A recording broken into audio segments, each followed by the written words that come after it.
Welcome back to this special edition of Hannity. As state and local governments attempt to mitigate the spread of COVID-19, some are now being accused of trampling on the constitutional rights of American citizens. For example, in Houston, a new mandate would fine residents $1,000 just for not wearing a mask in public. Houston's police union president is calling the measure draconian. Others are protesting the mandate, which is now facing a court challenge. And in Michigan, state lawmakers attempting to restrain the governor's emergency powers after she issued widespread bans, at one point even prohibiting members of the same family from visiting each other. My guess is there are some families who would actually approve of that, but not many. Governor Gretchen Whitmer today announced that she was going to ease some of the stay-at-home orders, but the governor continues to face a wave of criticism. And in Washington state, that state one vote away from releasing some of its most dangerous inmates, all to fight the spread of COVID-19. In a 5-4 decision, the state Supreme Court denied the release of these convicts, including potentially the Green River Killer. Joining us now with more, Fox News contributor Trey Gowdy. Trey, you were in Congress long enough to not like it very well. You're back home in South Carolina.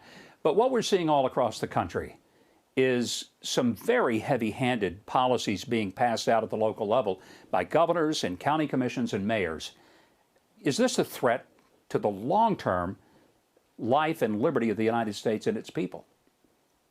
Well, first of all, Governor, it's great to be with you. Yeah, there has to be a rationality. Anytime government asks the citizenry to do something, there has to be a rational basis for it. And the greater the freedom you infringe, the more compelling the reason has to be. So if I'm going to imprison you or fine you for not wearing a mask, why can't I hold you down and vaccinate you against the flu this fall? I mean, you don't want the flu and COVID-19, so can I involuntarily vaccinate you? Can I show up at your house and make sure you're doing your burpees and your planks and your jumping jacks, because obesity and COVID-19 don't go well together? Where does it stop? And in Houston, Governor, if you can believe this, they're threatening to punish people for not wearing a mask. Meanwhile, in Washington state, they're going to let a serial killer. They're one vote away from letting a serial killer out because of COVID-19. So you go to jail for not wearing a mask, but if you kill 4 dozen women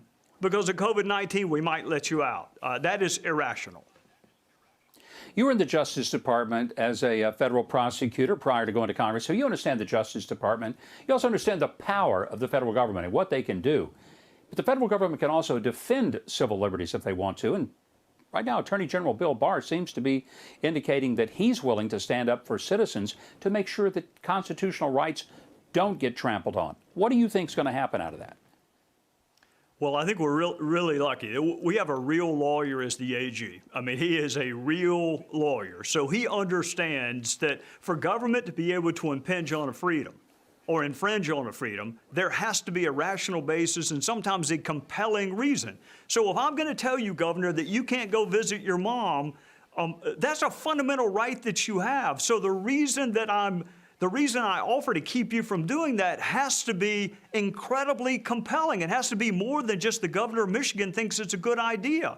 If I tell you that you have to wear something in public, there has to be a rational basis for that. So Barr is smart enough to know that, and he'll put the power of the federal government and grants for those states and municipalities that don't want to go along with the power of the purse and the power to go to court.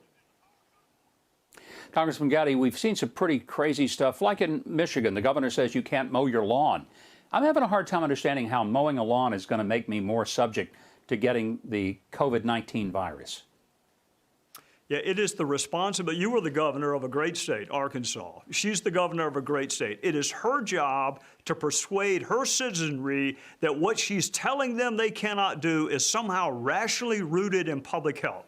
So good luck convincing anyone that mowing your front lawn is going to make you more susceptible to COVID-19. Look, I get encouraging people not to go see those that are vulnerable. But asking me not to go see my mom is very different from telling me that I am forbidden on penalty of law from going to see my mom. And that's what has the protesters and other, I'm not a protester, but I want government to explain to me, if I'm going to infringe on your freedom, it's for a compelling reason. Americans are sacrificial, Governor. You know that. They're sacrificial. But Yes, it's they not are. too much to ask, why are you making me do that? And is it rooted in some rationality that is connected with what we're trying to prevent? And if it's not, then we have this thing called civil disobedience, and people can engage in it. And I think that's what we're seeing, Congressman. There are a lot of people who are ready to engage in it. They're not unreasonable. And I appreciate your saying that, because the protesters aren't all just a bunch of crazies. These are people who fundamentally know what their basic rights are. Congressman Trey Gowdy, so glad to have you here. Thank you for joining us. Delighted to see you. Yes, sir.